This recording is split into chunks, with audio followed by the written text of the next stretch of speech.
then we had to take the equipment out of the boats into smaller rowing boats that were rowed by little old ladies who rowed with their feet. Wait, what? They rowed the equipment through the tunnel out the other side into the sort of the magical world, where we built another dock, and we got flat bottom motorboats that we couldn't take equipment through it, but we sort of like shoehorned them through the tunnel so that we could use motorboat, so we wouldn't have to rely on little old ladies rowing Sam Jackson around on the other side. So we had these sort of flat-bottomed skiffs. Locations, go to 2. I'm Ilt Jones. I'm a location manager based in LA, and you're listening to Locations on 2. And this is Dodd Vickers, your host for Locations on 2, a podcast about location management for film, television, and commercial projects being produced around the world. Locations on 2 is brought to you by the Location Managers Guild International. The LMGI is a global organization of career location professionals working in the commercial, television, and film industry. Find out more by visiting them online at locationmanagers.org. My guest on this episode of the podcast is Ilt Jones, a location manager with almost 3 decades of experience. You may not know his name, but you're sure to know the projects that he's collaborated on, including Black Panther, Dark Knight Rises, Suicide Squad, Kong, Skull Island, The X-Files, Iron Man 3. I think you're getting the idea. I hope you enjoy my conversation with Ilt, as well as the opportunity to get a peek at what it's like to work on location. Now join me again on the back channel where the work gets done on set. Locations on 2. Well, I did one of those Camino walks in Spain a few years ago, actually after doing Black Panther, and which was fascinating. And I used Google Translate a lot because my Spanish isn't very good. And I learned that if you translate from English into Spanish into Russian and back into English, you can get some hilarious translations. For example, if you do that, translating "the spirit is willing but the flesh is weak," that comes out and comes back to you as "the vodka is okay but the steak is off." Well, I know from experience that you and I could go on like this all day, but we probably should get to the purpose of the call. Ilt Jones, welcome to Locations on 2. Thank you for joining us. You're welcome. Nice to be here, and you there. And so you're at home in LA right now, correct? I am, yeah. Like most of my compadres, nobody's working here. Well, nobody in the film business is working, except for executives trying to figure out how to move forward. But I'm at home nominally. I've been out and about hiking and sort of enjoying the sunshine, but not working. But so, as you know, I work out of town quite a lot. But it's been actually nice to be in my home for the last few months. My wife is not sure quite what to do with me being home quite so much. Yeah, the sort of coronavirus dividend. So when this all happened, were you in active production? What stage of production were you in when everything kind of came to a screeching halt? No, my timing was inadvertently exquisite. I was working in Panama on Suicide Squad 2, and we finished shooting at the end of February, and there still wasn't much going on in regards to the coronavirus. Mm-hmm. So I went on holiday. I went down to South America, to Patagonia and to Iguazu Falls in Brazil for 3 weeks, the first 3 weeks of March. And of course, the whole pandemic was gathering steam, if that's an appropriate choice of words, as March went by. We ignored the news. I only read the news about 3 times in 3 weeks, and every time I checked the news, the BBC website, it got more and more ominous. So we thought, and we were lucky that we flew from Sao Paulo to Panama City and then Panama City on to LA. On the last flight out of Panama City, we would have been stuck in, not that it would have been such a big deal, but we would have been stuck in Panama for God knows how long if we hadn't been on that last flight out. It was a bit like the Vietnam airlift. And I've been at home ever since. So no, I finished a production, as I say, that production at the end of February, and I've been blissfully unemployed ever since. I know you're a Welshman and would like to know a little bit more about your personal background before you got involved in the film industry. So why don't we start there? I was born in North Wales, but then because of my dad worked for the government in agriculture. He was an advisor, sort of economic advisor in the field of agriculture. So we lived all over the UK when I was a kid. And then I went to university in London and then worked in a bank. I worked as an investment analyst in a previous life in London, and then got fed up of that because I just felt like I was making the rich richer and not much else. So in 87, I took an abrupt left turn. I went to live on the island of Crete in the Greek islands for a year and ran a beach and taught water skiing. And I mean, nothing wrong with it, but why Crete? Had you been there before? What brought that on? I hadn't, no. My girlfriend at the time had just finished a degree in hotel and catering management, and she'd applied for a job. And the Greek hotelier was interviewing people in the West Country, and she didn't have a car, so I drove her down to the interview. And I was just going to sit in the car, but the people who owned the house said, "Oh, no, come in for a cup of tea," very British. And so I sat chatting to them, and so then my girlfriend came out of the interview room, which was the dining room, I guess, with Costas, the hotel owner, and they were sort of wreathed in smiles because he'd offered a job. And he said to me, "What can you do, my friend?" I said, "Well, I can do anything," just being silly. And he said, "Can you water ski?" I said, "Water ski? Like an Olympic champion." Which, I mean, I can water ski, but not like an Olympic champion. He goes, "Can you windsurf?" I said, "Windsurf? I practically invented the sport. I was just messing around." And I couldn't windsurf if my life depended on it, because I'm 6'6", so I have a very high center of gravity, so I'm useless at windsurfing. But so he said, "Okay, well, so would you like to run the beach at my hotel?" I said, "Why not?" So I quit my job the next day, and the two of us traveled to Greece a couple of weeks later and had a blissful year. 1987, it was lovely, because the Greek islands weren't that popular then. They were popular, but not like they are now. And it was fantastic. It was like sort of like the outtakes from Mamma Mia. It was fantastic. We sort of skipped around the various islands and had fun in the sun, and we'd hire scooters and ride all over the islands on our spare time. It was brilliant. And then I came back to Earth with a bang and spent the winter of 1987-88 in London again. And then I got offered a job. Long story short, I got offered a job running a messenger company in LA. And I turned it down because I was going to Maine that summer to teach water skiing again at a children's camp. So I spent the summer of 88 in Maine. And while I was there, the owners of this messenger company said, "Can you please get your ass to LA quickly? Because the company's going down the tubes, and I think we could use your help." So I finished the summer in Maine and then drove cross country and started here in LA in late October 88. And then I ran that messenger company for about 4 years, and it was sold for a good profit. When I took it over, we were losing money hand over fist, but we all worked really hard and turned it around to the extent where it was sold very profitably, and I got a few months paid vacation. So I was kicking my heels in Manhattan Beach, which is a suburb of LA, wondering what to do with myself. I was going to go to Australia to work on a cattle ranch because I thought that sounded like a good laugh. But then a friend of mine, Alison, who was a production manager for London Weekend Television, called me and asked me to take some photos. She said, "You're a keen amateur photographer. We're doing a movie set it's like a sort of docudrama, true story dramatization, which is set half in London and half in California, as well as other parts of the world." She said, "Could you take some pictures to see what the director could find in LA?" Because they were trying to match LA for the south of France, Switzerland, Lebanon, Tokyo, and a couple of other places, Beirut.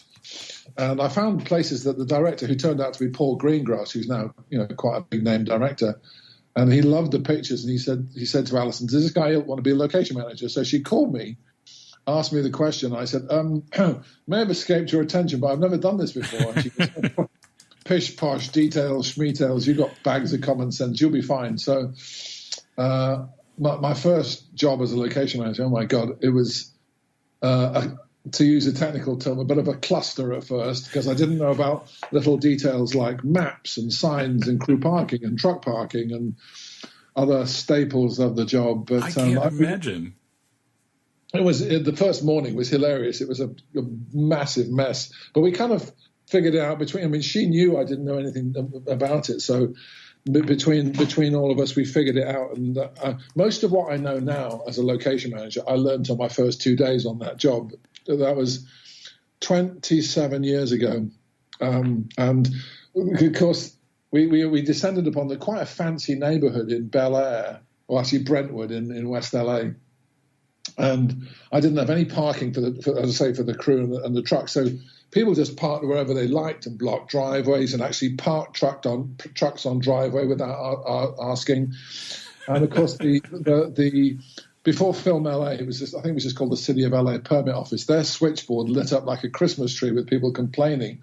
So Mike Babenko, who was the head of the film office at the time, comes down and his hair is on fire. And he says, "Who's in charge here?" And everybody points at me and smirks. And he says, "What the hell do you think you're doing?" I said, "To be honest, I haven't got a clue." And he sort of laughed this mirthless laugh and said, "Well, at least you're honest." So he spent a few hours with me cleaning up the mess and talking to neighbors and groveling pitifully to let us leave our trucks and cars where they were. And people were actually remarkably nice. I turned the British accent up to 11. That does seem to work with Americans for sure. It's amazing, isn't it? I mean, there are allegedly 1 million British people in California, and yet people still love the British accent. So I'm actually from Arkansas. I'm not from Britain at all. I just tell people that. No, I just went around saying, "I'm terribly sorry. I don't know what I'm doing. Please accept my apologies for this. Here's a gift token for blah, blah, blah, blah, blah." And so we cleared up the mess. And we had actually had quite a good first day at the end of it. And he said, "Come to my office at 7 o'clock in Hollywood, and I'm going to tell you what the hell you need to be doing for the next 3 weeks of filming." So I said, "Great." So I went to his office at 7 o'clock, and I had a legal pad, a yellow legal pad, and I carefully wrote down everything. He basically taught me how to be a location manager between 7 p.m. and 11 p.m. that night. And as I say, he gave me golden rules to stick to, which I've stuck to religiously ever since, and they've stood me in good stead. And here I am. That would be very cool to put in a frame or something and have, to show where you started out. I do. It's one of my most. Do you really? Oh yeah, I don't know where it is right now, but I like most people, I have bins of keepsakes in my office. It's in there somewhere, and oh god, yeah, I should actually frame it. You're right. Although it's about 12 legal pages of notes on how to park trucks and how to deal with neighbors and how to pull permits and stuff like that. That's so great that you have that and that he was willing to spend that much time after such a day to help you get going. He was very kind to me. And then cut to, I think, 1999, I won Location Manager of the Year for being on the X-Files. And as I walked towards the stage to collect my award, I walked past Mike, and he stood up and he gave me a big hug and he said, "Remember the first day?" And I went, "Oh my god!" So I have happy memories of my getting started as a location manager, and it's all been downhill from there. So it doesn't sound like it. I mean, every job you described is totally non-related, but can be utilized in this business. But were you aspirational? Did you have any idea that you wanted to be in the film industry? No. There's nobody in my family history who has any connection to show business or film industry or anything like that. No, it's much more sort of lots of doctors, and my mum was a nurse, and some people in finance and stuff like that, farming. No, not at all. If you lined up 100 location managers and asked them how they got into the business, you get literally 100 different answers, which I love actually. I like going to. I'm not a huge party goer, but I do like going to various location manager functions and learning about my compadres or my peers and learning their backstories, because I think one of the things I'm most proud of is that location managers tend to be an interesting breed of dog, because I think you have to be personable and have lots of strings to your bow. You have to be good at accounting, economics, architecture, photography, diplomacy, management skills. There are many, many attributes required to make you a successful location manager. So as a consequence of that, I enjoy meeting other location managers. I met you at that building that's now knocked down. Oh, at the archives, yeah. At the archives, that's where I met you, and I thought, he's an interesting cat, and so we've sort of stayed in touch ever since, and so it's proved. So I can't remember what the question was now, but just talking about whether or not you'd ever thought you'd find yourself working in this industry or wanted to when you were not younger. At all. I mean, I wouldn't call myself a cineast, but I've enjoyed movies ever since I can remember. I remember going with my parents when I was about 9, I think, to see Dr. Zhivago, and being a little bit sleepy from the length of the movie, but enjoying the spectacle of the sort of the great David Lean period sort of set piece, and thinking, wow, that's and actually thinking at the time how interesting it would be to work on a movie. There's a movie called McKenna's Gold, with Gregory Peck and Angie Dickinson and a bunch of other Western. I know the title. It sounds really familiar. My dad and I used to love to watch Westerns. So Me too. I love Westerns. And it was shot somewhere in Arizona, I think in the Painted Desert or something like that. And I remember thinking, wow, how fantastic it must be to work on a movie set. And of course, the John Ford Westerns in Monument Valley, I was always fascinated by Stagecoach and all those John Wayne movies that they shot there, and thinking, and there were sort of twin lines of thought there. That one, I loved Americana, I loved the Beach Boys and Motown when I was a kid, and I loved classic Cadillacs and all the cars and the movies. So I had a love affair with America, but that was deepened by seeing these movies that highlighted those extraordinary places like Monument Valley and the desert Southwest. So something stirred in my sort of subconscious, which obviously didn't come to fulfillment till much later, and more by luck than judgment, for sure. But no, I didn't have any ambitions to do this, but I've always enjoyed movie making or movies and sort of appreciating the craft of movie making. But I should start doing the lottery, really, because I'm actually one of the luckiest people you'll meet. Because I fell into a job which actually suits my personal attributes. I wasn't much suited to banking. I sort of skated by on sort of native cunning, and I enjoyed the intellectual challenge of analyzing sort of social and geographical and political trends for the job. But again, finance wasn't my jam, whereas this very much is my jam, and it's taken me all over the world, and I've just fallen into sort of a bed of roses with every passing year doing this job. It's great. Yeah, it's funny because I was thinking while you were talking, and of all my friends that work in locations, I think there might be one or two that actually went to film school and aspired to get into the industry. Most of the rest came from other backgrounds and somehow stumbled into this and ultimately found themselves as a location manager or working in locations as opposed to some other aspect of the film industry. Yeah, I mean, as you say, not many location managers go to film school because I don't think it's a particularly useful exercise. If I think about lots of the things I have to do as a location manager, budgeting, memo writing, team building, motivation, a lot of those things I actually learned in the field of finance. How to craft a finely tuned memo, or how to write a thorny, letter of intent to where you want to try and persuade a law firm to use their law offices when they really have no intention of letting you do it, but somehow you talk them round by the quality of your presentation.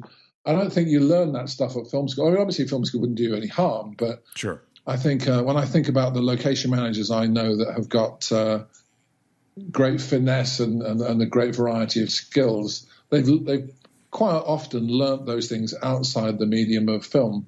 It's an interesting aspect of the whole thing. Yeah, and the skill set you need to do what we do is so different than other aspects, which are, you need a really wide range of skills. And, one of my friends and I were talking and found out we came from a luxury hotel background, and hospitality certainly helps me in what I do today.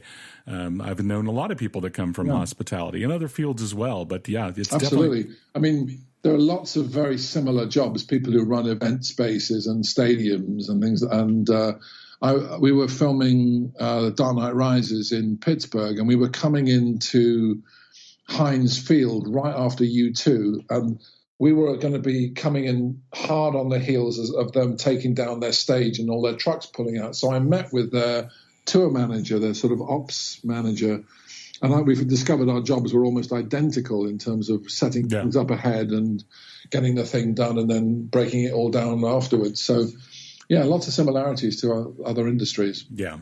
So when you're out and about and you're in a new social setting and somebody's introduced to you and whoever makes the introduction says, Ilt works in the film industry, and then they give you a look and say, what do you do? And you say location manager. They give you another look and go, what's that? How do you describe the job to people? Well, I quite often sort of jokingly say that I'm strapped to the cowcatch of a runaway train. I like it. That's what it feels like at times. Yeah, exactly. I mean, I suppose we're the point. I've said this before, that we're sort of the pointy end of the spear, where we introduce the location to the production. We obviously find the locations, we show them to the director and the production designer, and then that they choose them, and then we figure out the logistics. And I love the diversity of things you have to deal with in the logistical side of things. I can never decide whether I prefer scouting or managing, but I think I actually almost prefer managing, because I like wrestling these thorny issues to the ground. I like the idea of conferring order on disorder, and especially when you're working in the desert or you're working in the jungle or something like that, we have to build roads and things like that. So basically, we find the locations and then we prepare to shoot them, and then we manage the shoot, and then we make sure everybody's happy afterwards. That's it in a nutshell. Yeah, I used to not enjoy scouting, and I realized later that was because I wasn't as confident in what I was doing as I was with management. Now that I have done it a little more and realize I'm pretty good at it, I like to think I'm good at it, I really do love the collaborative process, the being part of the creative process going into a project. And then once it's selected, the day-to-day operations and logistics and all of that just add to your involvement in a project like this. And it's very rewarding from that standpoint. Oh, my God. Absolutely. I mean, when I say I prefer managing to scouting, it depends what the scouting is. I mean, I've been dead lucky in that I've been all over the world scouting. And when you're scouting the Great Wall of China to figure out part to shoot on, that's pretty incredible. Oh, I'm sure. To me anyway, it's exciting, and you're being paid to do things that people save their whole lives to go and see. I scouted on an ill-fated project, which I think was called Heist. Not that Heist. It wasn't a remake. It was a new movie called Heist, where they wanted to shoot a jewel theft on the Orient Express train. Mm-hmm. So I got to scout a sort of a big rectangle formed by Milan, Zurich, Innsbruck, and Verona. So I basically went round that big rectangle up and down and across through the Alps for a couple of weeks. And the Orient Express people said I could, they gave me sort of like a card so I could eat at the buffet whenever I wanted to, and I could, access all areas. So I was I found it was easiest to scout from the buffet car. I'm sure. Why wouldn't you? No word of a lie.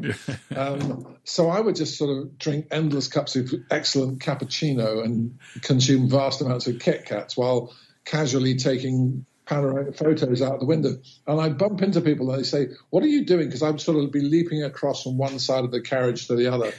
I was able to keep they let me keep the bench open on both sides. So I would leap across if I saw a good look coming up.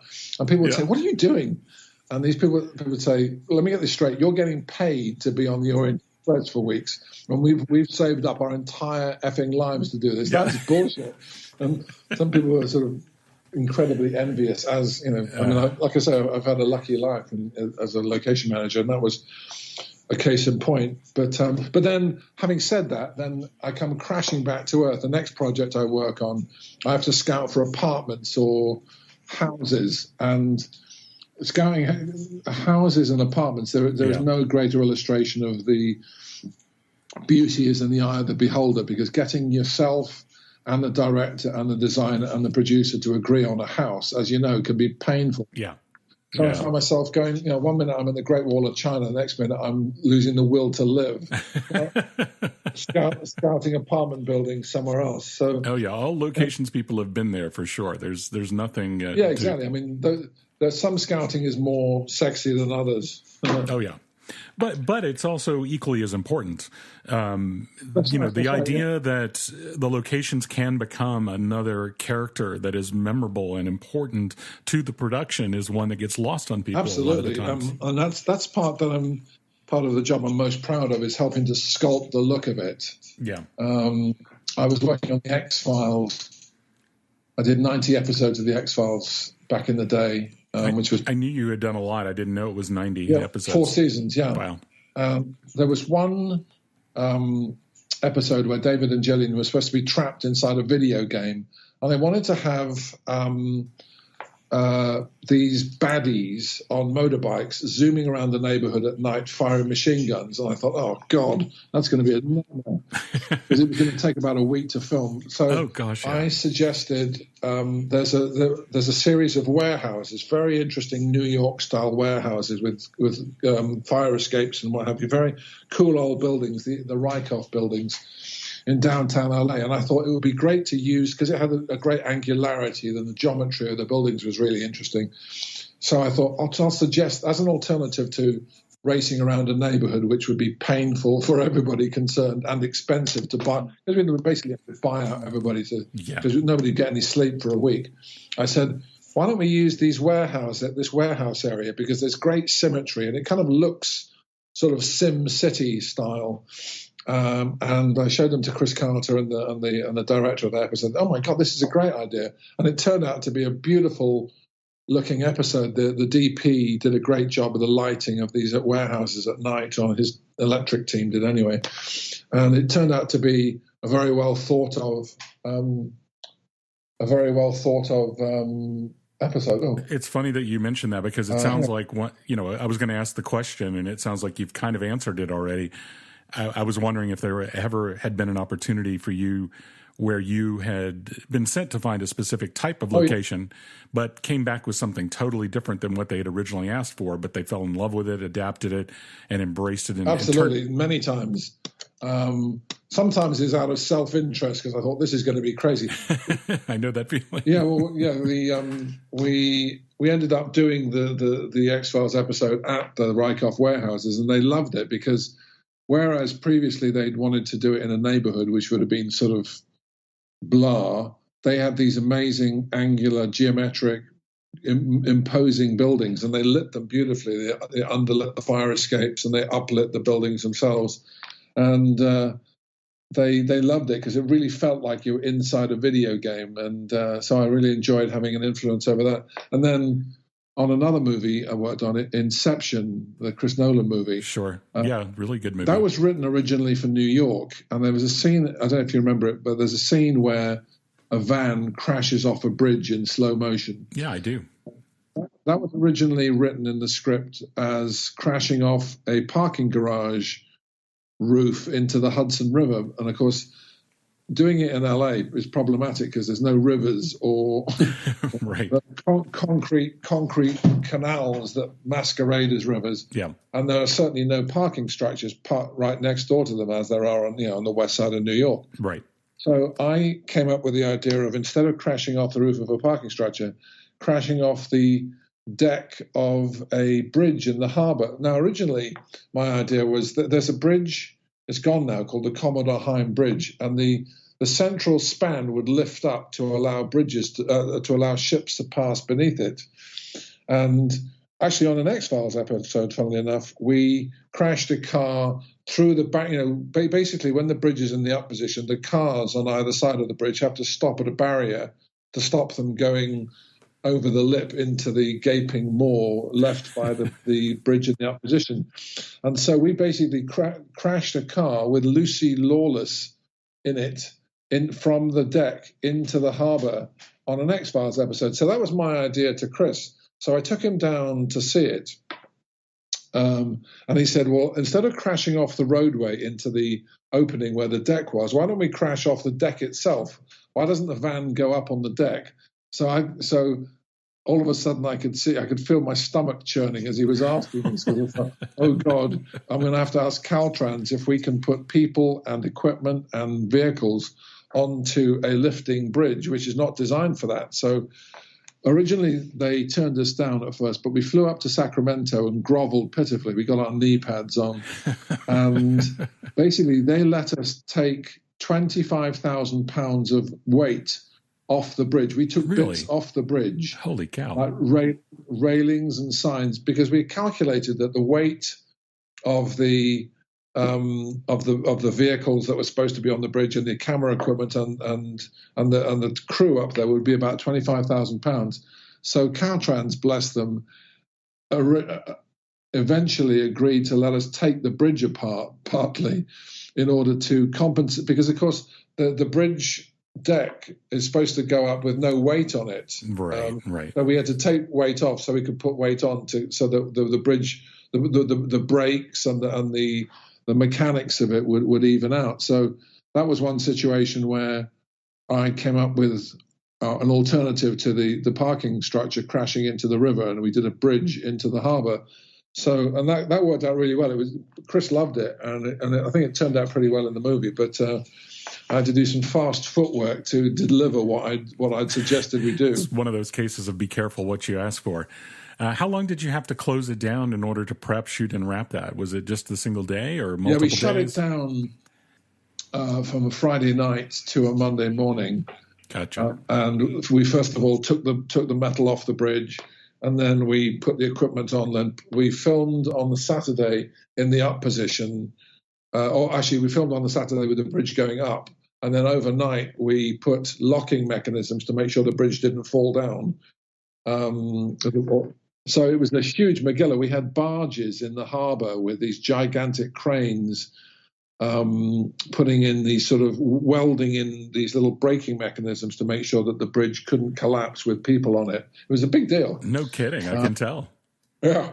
That Inception had, people ask me quite often, what's the most difficult location you've had to deal with? And that Inception was full of those. I don't know if you remember, there was a scene with a train careening down a street, bashing cars out of there. It's a dream sequence. Well, of course, there are A, no train tracks in the middle of downtown LA, and B, no train tracks where you could get where it looks like a street, where you'd have cars to crash out, bash out of the way. So basically, the Jonas Kirk, the construction coordinator, came up with the idea of putting the shell of a train on top of a semi tractor and trailer. So basically, when you see that train barreling down the street, there's a driver hidden underneath there, driving a truck to make it look like a train. You built a parade float. What's that? Like a parade float. Yeah, like the fanciest parade float you'll ever see. And I don't know if you remember, but not only was there a train and not only were the cars crashing out of the way, but it was pouring with rain. Right. So we had to shut down, I think, about 6 blocks of Spring Street in downtown LA. Oh, wow. And then we had to put rain-making equipment on the roofs of all the buildings along those 6 blocks. So we had fire trucks and rain-for-rent tankers all along the alleyways behind the buildings, with pumps pumping the water up onto the roof to fire the rain down onto the streets below. So Mike Wesley, one of my assistants who did that whole thing, spent months talking to the fire department, going building by building, figuring out how we'd get the rain stuff up on the roof, talking to the businesses along the street, because we were going to have cars crashing and bashing around the place. So that was easily the most complicated thing I've ever done in my career. It's one of the situations where it's nice to have the luxury of embedding one of your crew, an assistant or somebody you trust, into the neighborhood to really get connected to everyone and figure out all the pieces. Oh yeah, absolutely. I mean, on those sorts of movies, I basically, as you say, embed. That's a good word. People on these sort of special projects, and by the time they finish, they know everybody sufficient that they've been invited to Thanksgiving and these people found and they know everybody. And I just had that in Panama on Suicide Squad 2, where we had an assistant who basically dealt with these 3 streets in 3 blocks of a barrio that we shut down, and basically he was on first name terms with every single person in every building along the way. And it's the only way to do it, because part of it is you can tell them what you're going to do, but there's nothing like investing them with confidence by having a familiar face there day in, day out, who sort of wins their trust and delivers on their trust. At the end of the day, they can see that they're on set and they can see that they're the person who's making sure that it goes well. So I quite like that aspect of it. Unlike other crafts in the film industry, location managers get to meet the outside world and get to meet the public. And forge very tight bonds with them. I mean, on Iron Man 3, we pretty much shut down the port of North Carolina for 3 days, 3 nights. And Steve Jackson, the port manager, and I became great buddies. And, even after we finished that, we went drinking together. And I got invited to his family's house for some sort of barbecue or celebration. I can't remember what it was. But you get very tight with these people because, you do. As you know, film crews get very, your friendships are bonded in the white heat of this crucible of craziness. That's a great way to illustrate the differences, or one of the differences between locations and the other departments that work on film. Yeah. They see it for the very first time the day they show up to film, whereas we get to know everybody in the neighborhood before, during, and after filming has been completed. Yeah, I love that aspect of it. Yeah, for sure. The public relations is a fun element of the job. And one of the more challenging sometimes. I've done work in small towns, and you come to a small town and they don't understand why you're closing the road and you're trying to keep them happy. Well, you've got the local businesses that need to be kept happy. People don't like being inconvenienced, but you're trying to make it a fun and interesting thing for them and keep them open. Let the people get to their businesses and enjoy the filming while you get your job done without too much inconvenience to the crew. It's a delicate balancing act, and you want to leave the location in a state where someone else can come and film later. I mean, when you're dealing with small town, I was going to say small town America, but small town anywhere really, you can't have somebody who comes across as a sort of city slicker who's basically saying the right things in order to gain their trust, but then clears off after the filming's over. And that's sadly, there is a bit of a precedent of some location managers doing that, just waiting until they've got the filming done and then bailing quickly. I don't believe in that. I want to be able to look the people in the eye, the people who trusted me, and come back there and have them say, well, you're welcome back anytime. That's an important thing to me. I think it should be important to every good location manager. I've had incidents where you had a location which really felt like it was critical that we get this location on our side, and you find out they've had a bad experience in the past, and trying to help them understand what you're doing, how you're going to do it differently, and to create an experience for them where they're welcome to have filming again in the future. That's really something. That's a very satisfying thing when you can turn back around. Yeah. Of course, living in LA, living and working in LA, I mean, they pull about 130 permits at the Film LA permit office every day. And so statistically, there are going to be people who really F it up for the rest of us. So you find yourself doing triage work periodically, where you come in behind a TV show that has neither had the money nor the time nor the expertise to deal with the location properly. Absolutely. Have you ever had an experience where you've had a location that was just so badly burned, it took far more effort than it should have to turn the situation around, and to the point where you wanted to go find the location manager that caused the situation and have a few extra strong words with them? Oh, my God, yes. And I actually have, because there are quite a few social events that pertain to location managing, the Teamsters Christmas party and the Cola Awards and things like that. I've gone up to a couple of location managers who really burned to location. I said, thanks a million. Yeah, at the very least. Because I don't care. I have, absolutely.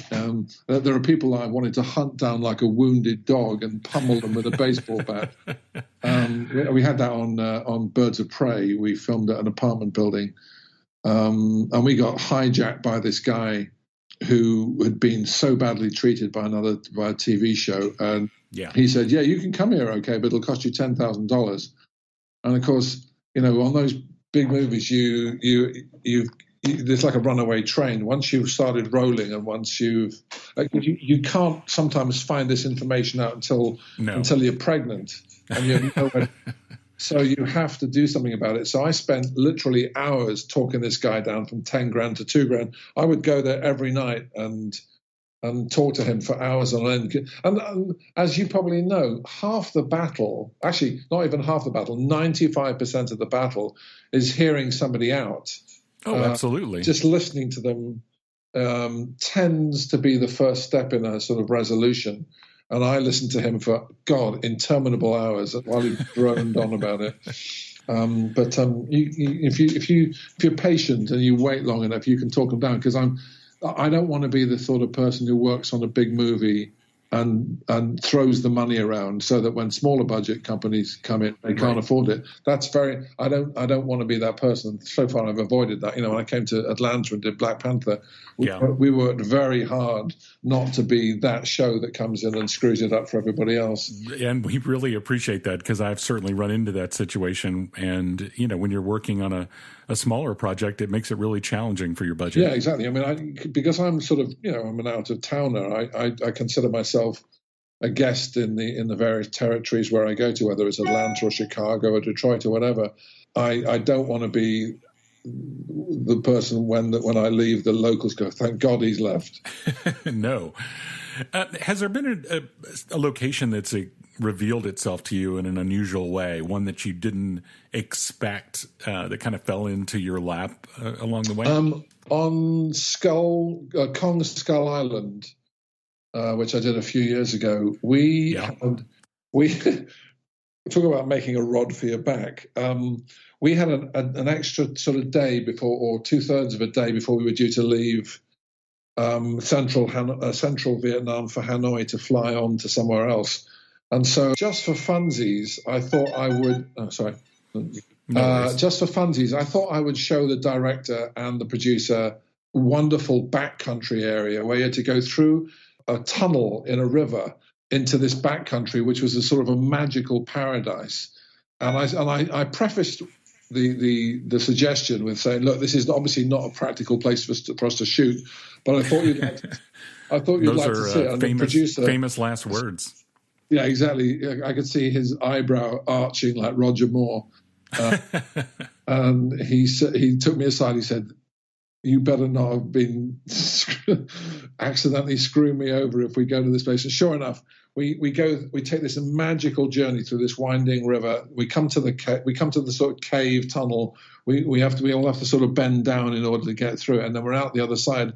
And literally everybody in the boat gasped when we got to the other side, because it was like Jules Verne's Lost World. Oh, wow. And it was, I don't know if you remember the movie. I wouldn't blame you. But there's a scene where there's a giant... My son's a big fan of the movie. Yeah, a lot of people loved it, yeah. There's a scene where Sam Jackson and the soldiers find a bloody handprint of a giant gorilla on the cliff face. That was there. So what happened was I took them to see this sort of Lost World type thing, and as soon as we got through the tunnel, the director goes, "We're filming here," and I thought, "Oh God!" And what have I done to myself? I sort of turned around in the boat to the producer Eric, who shook his head sadly and smiled because he realised actually this was a special location. So, and he was very good about it. At first, he was a bit snarky. He said, "Oh, thanks a million for getting us into this." But, yeah, that's his job. Because it was a real McGilla to get our equipment in. We had to take we had to build a road to get to the edge of this little island. And we had to take the equipment out of the boats into smaller rowing boats that were rowed by little old ladies who rowed with their feet. Wait, what? They rowed the equipment through the tunnel out the other side into the sort of the magical world, where we built another dock, and we got flat bottom motorboats that we couldn't take equipment through it, but we sort of like shoehorned them through the tunnel so that we could use motorboat, so we wouldn't have to rely on little old ladies rowing Sam Jackson around on the other side. So we had these sort of flat bottom skiffs with motors that we got through the tunnel somehow, some way. And we filmed inside this area, and everybody loved it. It was a really special day. The caterer had to come through lying on the bottom of a rowing boat. being rowed by a little old lady with sort of boxed lunches, and everybody was excited by the day because it was so unusual and it was so nutty, but it was the weather was beautiful, and at the end of the day we all gathered on the steps of the temple and had a beer, which is probably completely inappropriate, but what the hell. But only one day of filming you were there? Yeah, it was one day, but it was one magical day, and everybody who was there said it was one of their sort of happiest, most interesting days in their careers. And the ironic thing is we found ourselves, I was one of the last to leave as usual, and then I sat there in the fading light drinking a beer with a Buddhist monk on the steps of the temple, which is one of those things you don't get to do very often. No. Well, and I was just surprised you were there for the single day, only because in the past I've run into great locations and you put that much effort in and somebody wants to squeeze more into the location to make it worthwhile. Yeah, that was one of those movies where we moved around a lot because we really wanted an interesting, different look. To the extent where when we were initially scouting, the director said, I want King Kong to live in a different environment with a different sort of color, textural palette. So we scouted Iceland, and I thought, wow, this is the first time somebody's gone to Iceland for a King Kong movie. We didn't. No, wouldn't have thought of that. We didn't end up shooting there, but we certainly scouted there. But that was if you were to ask me what was my favorite job, it was that, because we scouted Iceland, Cambodia, Thailand, Singapore, Australia, and Vietnam, and some other places I've forgotten. And we ended up shooting in Hawaii, Vietnam, and Australia. And it was every day. I hope my producer isn't going to listen to this podcast. I would have done that job for free because I was basically flown business class all over the world to these amazing places, and we saw all the temples in Cambodia, and we saw just all kinds of amazing places all over Southeast Asia. And I feel very blessed that I got to do that. Don't be surprised if someone sends him a link and he mentions it the next time he hires you. Oh yeah, exactly. Yeah, I have it on record. I heard what you said. I think you owe me. Yes, I have it on record now. Right. So when it comes to something so unique, a location like that, was it a local scout that brought it to you? Someone local that recommended it? I have to give the credit to Leanne Emmett, who I think is actually going to be coming to Atlanta to work in the not too distant future, who was one of my key assistants on that show, who I did some original scouting, concept scouting in Vietnam for about 3 weeks, and then I went back to Los Angeles, and then I sent her to do some refined scouting, scouting for specific scenes and things like that. And she found loads of brilliant stuff. And also, besides that, as you do during the course of that sort of scouting, she went to some more exotic locales and found that place one day. When she showed me the photographs, I said, great, don't ever show these photos to anybody except me. We can't, because we can't have the designer fall in love with a place that's completely impractical. Because he'll just take, lovely as he is, he will take it straight to the director and say, we must shoot here, and the director will agree with him. So it was kind of accident. She found it sort of accidentally during her spare time when she was scouting in that area, and we kind of showed it accidentally to the director and the producer while we were there on another scout. The place where we built the road and we launched the boats from became known as Heat Stroke Island. Oh, really? Because we were scouting the backcountry there in little boats for days and days all over Vietnam, and it was super hot, and we were frog marching all over the place. And that day was particularly hot and humid, and the Stefan, the lovely production designer, collapsed with heat stroke. Oh, geez. So we basically picked him up and carried him to this temple where he lay on the cool tile floors for about a couple of hours while we sat around checking our email and watching the monks do their thing. At least you could get a connection. Yeah, oh yeah, absolutely. Wi-Fi is pretty good it's funny because the Vietnamese Tourist Commission or the Film Commission, I'm not sure which, trumpets the fact that Kong Skull Island shot in that area, and they say, come and visit the famous Heat Stroke Island, which was the name that we gave it. I have no idea what the actual Vietnamese name is, but apparently if you go there now, there's a big sign saying, welcome to Heat Stroke Island. I'm going to have to see if I can find a photo of that to add to the show notes for the podcast when this comes out. There will be most of the people listening to this may know, but there may be some that are new to what a location manager does that doesn't realize, but quite often we're one of the early people to read a script before it goes into actual production. And I wonder if there's been a time when, and I think I know the answer, like any good lawyer, try and ask a question you know the answer to. I wonder if there's been an incident where you have been given a script, you've read through it, you've sat down to try and digest it and figure out how we're going to bring it to the screen, and you thought to yourself, there's no way. This is just not possible. I don't know how this could be practically realized. Going back to Inception. That's what I figured. Yeah, I mean, it was not so much impractical as daunting. I mean, Chris Nolan is very guarded about who gets to read the script and who gets a script.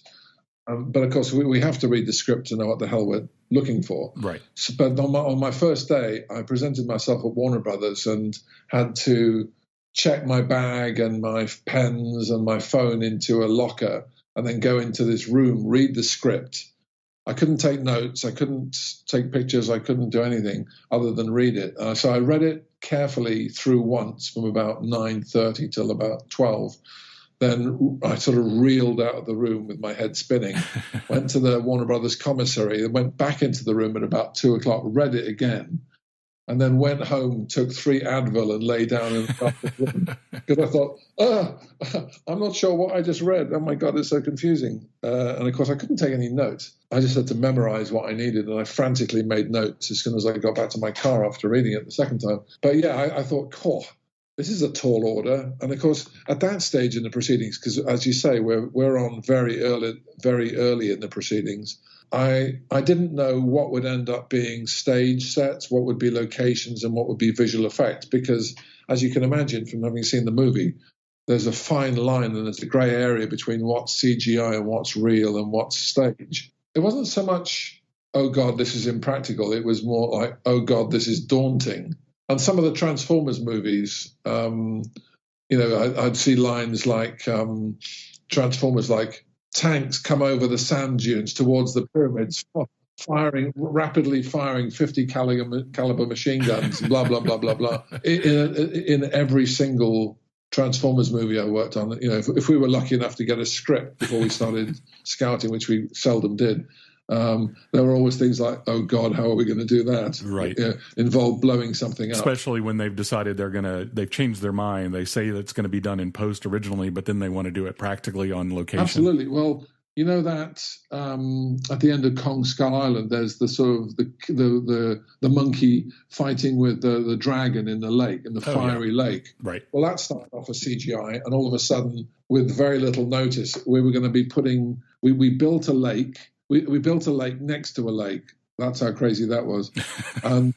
We had to build the lake because we had to put flame bars, propane pipes, so that we could set the lake on fire. And so that all happened very quickly because they changed their mind about the CGI. So they dug up and they excavated a lake, and not a small lake either, a double quick time, and then they filled it full of pipes. And then on a Sunday morning, the special effects supervisor, who shall remain nameless, called me and said, hey, we've got propane tanks arriving at noon. I said, noon when? He goes, noon today. I went, oh, thanks. Because, as you know, special effects tends to sort of not see further than the end of their own little world. And by the way, we're going to blow such and such up. So. Yeah.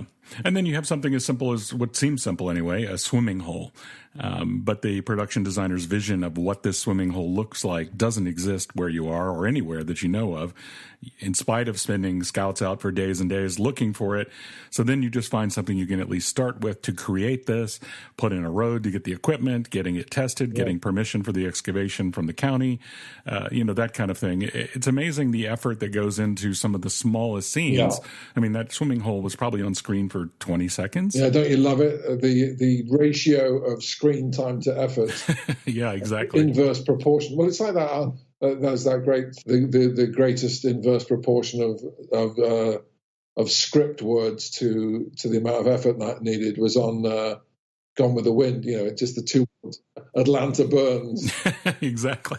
75% of the budget on just those two words. I wanted to go back quickly to, you mentioned the yellow legal pad with the notes from your first show and the advice you were given. And I wonder if you looked at that, or when the last time you looked at it, how much has the job changed from the time you took those notes to the jobs you do today? I haven't looked at it recently in the last few years, but I saw it about 4 or 5 years ago. So that was still 20 plus years after I first wrote it. And nothing much has changed because the basic precepts of the job have not changed. or the best precepts, like give the producer the bad news fast. Perfect. was one. Don't try and bullshit your way out of a difficult situation. Tell them that you've got a problem quickly, so that they can partner with you in making alternative arrangements if needs be. Fantastic advice. A quick no is better than a long yes is another one. Because the amount of times I've been strung along, and Sure.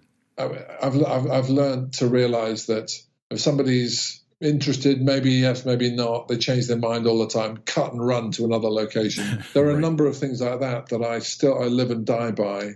First impressions are lasting impressions, to quote the OJs or whoever that was. I've learned that how you sum up somebody that you're interviewing in the first 10 seconds, it's generally true. I know very quickly if I'm going to hire somebody or not, or if I'm going to like working with them or not. And it's weird how that works. I don't think. Would you agree with that? I think. Oh, I would. Yeah, I think that you can tell very quickly. The same thing with a location or a location rep.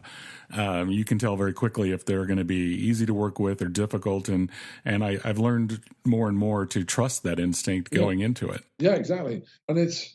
I've always thought, people say that we only use 10% of our brain.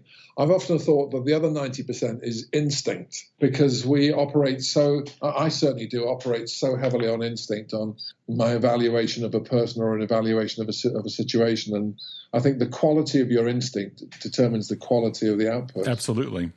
Well, obviously, as we record this, we're in the midst of the pandemic in 2020, and I know that one of the things I wanted to talk to you about is get you to apply that instinct and look into your crystal ball. When we go back to work, as we know, a lot of things fall to locations, and we're all discussing how we go back to work in the midst of this and in the aftermath of this. So I wanted to ask you to give me your opinion. What do you think it looks like for us when we go back to work? What do you think it will mean for location managers? And it's a great question. I mean, I've tried to follow along with the discourse on this. I'm on a location manager's internet forum loco list, and there's been a lot of dialogue on that. And I've read stuff in the press and heard stuff on the radio, and it just seems like we're still in a very nascent phase of understanding the best way to go about this. I know the studio executives are the few people working who are trying to figure out what the hell we're going to do. Right. Because, for example, until a couple of weeks ago, people were saying, we should be on stage only, so that because it's a controllable environment. But then they realized, A, stages could be like a giant Petri dish. B, there aren't enough HEPA-vac machines to go around.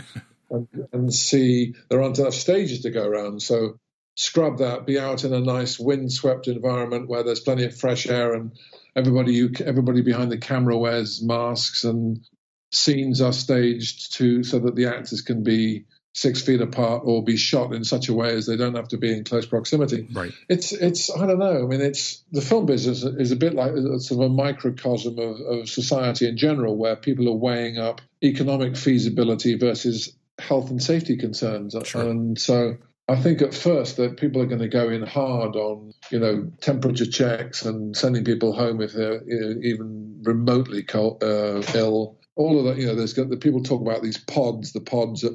Every time I hear somebody talking about those pods, I think of situations where how's that actually going to work in practice? And I think there's going to be an initial sort of barely concealed hysteria about how we conduct ourselves, which I think will slacken off as the pandemic fades away. So the short answer is I don't really know how it's going to work, because I'm from the school of thought that says it's all very well to bear in mind the economic misery that's undoubtedly being caused by this, and I have every sympathy with small business owners and people who don't have much in the way of savings. But ultimately, if you open too quickly, if you start filming or producing too quickly, then you stand a chance of creating a second spike, and it all shuts down again. So I'm glad I'm not one of the people who has to make those sorts of decisions. I genuinely, I might be saying this because I'm lucky enough to have, I've saved with the rainy day, quote unquote, in mind, and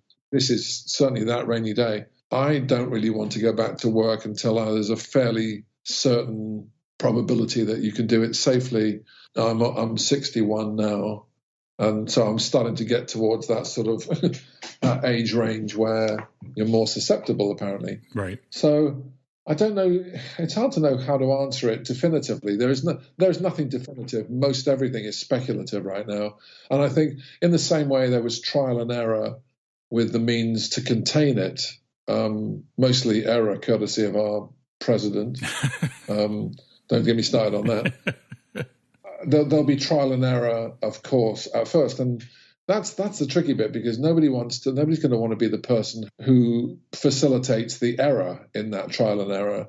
Nobody wants to be the architect of another person's demise. And there's, at this stage, with everything being so uncertain, it's going to be very easy to make a mistake. So the short answer is I'm not sure. So there. Right. Well, I ask obviously because there's so many things that come up on set that no one knows exactly who's supposed to be responsible for it. And a lot of times it falls to the locations department to step up and fill the gaps. So that's why I was wondering what your thoughts were and if you thought this would have a major impact on locations departments. That's a great question, because, of course, we're undoubtedly going to be involved in it to a greater or lesser extent. Right. I'm hoping, though, that each production will have a sort of safety czar or a corona czar who has the heft to tell a hairy-ass grip at crew parking that he looks peaky and he should go home. I hope they're not going to have some PA doing that. I think what's going to fall to us is going to be that we're going to be dealing with specialist cleaning companies who clean the sets, right, top to bottom. Yeah, exactly.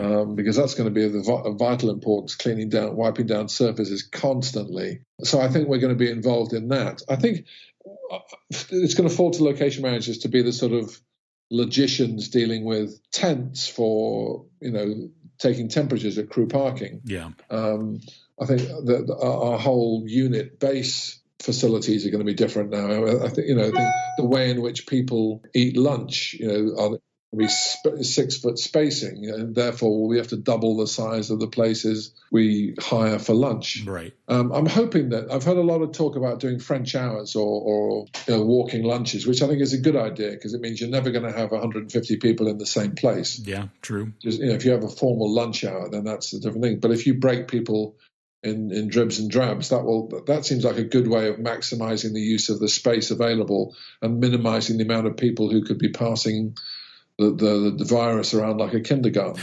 Right. So I think I'm hoping that the studios will realize there needs to have somebody with a bit of heft, like a production supervisor or a supervising location manager who's dedicated solely to overseeing the cleaning and the temperature taking and the social distancing and all that sort of stuff. That's not for a junior person to do. That's got to be somebody who's got some juice. I'm from the school of thought that embraces extra work, because as far as I'm concerned, if I tell the production manager that I'm going to deal with hair and makeup stations and catering tables and chairs and all that kind of stuff, they give me more money and therefore more people to set all this up. So I embrace the idea of getting involved in ensuring the safety and well-being of the crew. But I think it'll always be in partnership with medical professionals and somebody higher up the food chain who can send. Your average grip might not necessarily listen to the location manager because he's going to say, "You're not the boss of me." But somebody who's specifically charged with that duty. And it says on the call sheet, if Mr. Smith tells you to go home, you will damn well go home. I think that there needs to, because I don't know about you, but I've certainly been into work on numerous occasions over my career with a streaming cold. I think most people have. I've tried to minimize my contact with my group or whatever, but I know that that's not going to be allowed anymore. The slightest hint of a sneeze or a cough, you've probably seen all those memes on the internet with people, they see somebody coughing or spluttering. Yeah, I was just thinking about all the things that'll be impacted by this on set. Catering will change. We'll see a lot of changes, I'm sure, to craft services. I mean, I've long held that, people have talked about the bloated excess of film production, and it's got ridiculous, the amount of stuff that craft service puts out. I mean, basically craft service, as opposed to being what they were originally created for, which is to clean the sets and all of that stuff, they've become an adjunct of the catering department, and it's hot and cold running meatballs all day long. Yeah. Craft service table. Whereas I just think a good way to maximize the use of production dollars is to just give people breakfast as planned, give people lunch as planned, and then only give water in between, because that's like the rest of the world. The rest of the world doesn't have. If you work in a car factory, maybe there's a sort of a canteen or where you can go off for a break or something like that. But it's not. You don't have trestle tables full of goodies next to the production line. Right. So I think if there are talks about sort of recalibrating the way we work, a good place to start would be craft service and make them do their jobs for a change. Not that I'm bitter or anything. I think you probably just heard the cheer that went up from location managers around the world echoing through your windows. Yeah, exactly. I mean, I don't know about you, but I've been in that no-win situation where because the craft service guys won't do their job, they won't do the cleaning up. I've had to hire somebody to come and do cleaning during the day, and then somebody on craft service says, "Hey, is that person union?" Right. And so you're damned if you do and damned if you don't. So I too will celebrate if craft service is made to do their job properly instead of handing out sort of cucumber sandwiches all day. Well, Ilt, thank you so much. It's been a pleasure talking to you as always, and I really appreciate you making time for Locations on 2. You're welcome. Nice to talk to you, and hope to see you in Atlanta sometime soon. Absolutely. I hope so. And I hope you've enjoyed your visit to the back channel where the work actually gets done on set, Locations on 2. Locations on 2 is brought to you by the Location Managers Guild International. You can find out more by visiting them online at locationmanagers.org. My name is Dodd Vickers, and you can find out about me by going to doddvickers.com or just search your favorite social media. Thank you again for joining us, and until next time, I'm going to switch back to 1.